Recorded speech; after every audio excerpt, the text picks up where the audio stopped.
If like literally if they aired WrestleMania the same night as the Super Bowl, unless the Vikings were in the Super Bowl, I would watch WrestleMania over the Super Bowl. Yeah. And actually, it's funny because I was kind of almost faced with a similar scenario this weekend because we had Duke versus North Carolina. That's the biggest game in college basketball in the Final Four. Yeah. On Coach K's last ever game. And I basically was still like, sorry, WrestleMania is on. I'm not watching that. No offense to the people who did. It's just I love WrestleMania. And I know you feel the same way. Well, we were at, I was at your house this weekend, and literally it was WrestleMania all the way through and through. And I mean, I actually was fortunate enough in I think it was 2018. It was in New Orleans. I went, and I've been to almost every sporting event you could go to. There is nothing like WrestleMania. Like I've never been, so I can't even imagine that energy. I was tired. Like I actually felt like I wrestled at that point. Yeah. Like we went to it, and it was at that time it was one night. Yeah. It was 8 hours. It was like you put a work like cheering. You have no voice. Yeah. You had you were literally dead tired. But it's cool because there is so many groups of fans that come, and this is the thing about WrestleMania that's different than anything else. WrestleMania attracts the older fan. Yeah. The guy who's like us, like the people who are like, oh, we love this nostalgic factor. That's what draws us back to it is from our childhood. That's the people that go. It's not, you don't see a lot of kids there. You really do not. At WrestleMania, you do not see, if you play it back, there's probably some kids there, but the majority of the crowd is probably around our age. A bunch of big dorks like us, basically. Yeah, basically. And it's so cool.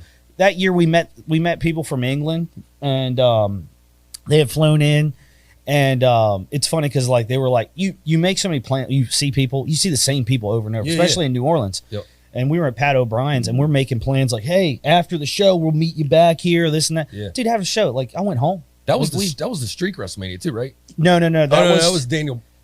That was Brock Roman. That's right. And that's when he busted him. He busted him the hard way. He elbowed him, which was crazy because I was sitting so close, you could actually see him connect on the elbow, and it split him. You could see, we were 3 rows back, and then three over from the entrance. So literally, you could reach out and touch, anyone coming down. And the amazing part is, I saw Undertaker live. Yeah. Take. Thank you, Tank. Miss you, Tank. What?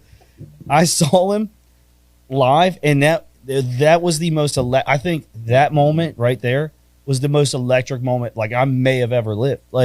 Just when the lights go off, the music comes on, it was that intense. Yeah. Everyone in the crowd, it was so electric. I will never forget that moment. And dude, as a kid, I was terrified of the Undertaker. Yeah. You know what I mean? He was pretty scary as the Paul Bearer promos and stuff like that. It was kind of scary, right? It's funny. I think my buddy was actually at that one too. My buddy Billy Gilman, who the guy who built the Hoop Tea brand, and now works for Budweiser, right? So he's been to pretty much every sporting event you can go to. Yeah, and he basically said WrestleMania is by far the best live event. He's been to Game 7 of the World Series. Yeah. So he's like, there's nothing that replicates it. Well, what they do better than anyone else is they produce a show, and it's not like they just put a bunch of stuff together. Yeah.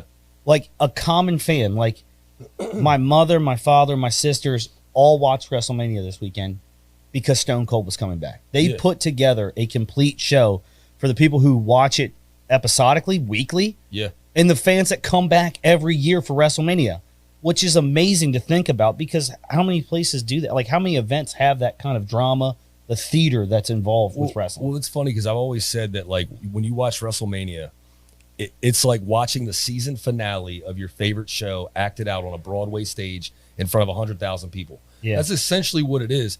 And the pageantry of it to me is the best part. Even I could tune in and watch it, and some WrestleManias are way better than others. Yeah. And some I'm like, matches weren't that great. They didn't really do much for me. But the pageantry just can't be replicated. The stage designs. I'm the guy that's Googling the leaks for the stage designs on Monday before WrestleMania. Yeah. And it's I told you, and it's something I don't even know if you ever picked up on it. But like when America the Beautiful comes on, you said that this weekend, and you're like, oh, well, I guess they're going to do the national anthem. I'm like, no, America the Beautiful, that's their thing. They don't do the national anthem, and to me, that's like one of the most special parts of the weekend. Like I love it. It opens up you get to see all the fans on that initial aerial shot, and it's like 100,000 people that are all there for this common same purpose and same love. And then they break out America the Beautiful. And there's just something about it. It reminds me of my childhood when I first saw my first WrestleMania. You know, and it's just it's cool, man. I think like that's what WrestleMania kind of does for anybody who grew up watching it. WrestleMania has the same effect. It's like, dude, me and you kind of just. I mean, we get entrenched in it, and it's like Christmas almost for us. Like we legitimately, like today it feels like the day after Christmas. Like we don't know what to do. We're like, what do we do now? Like until next year, like until when Santa comes and comes again. I mean, like.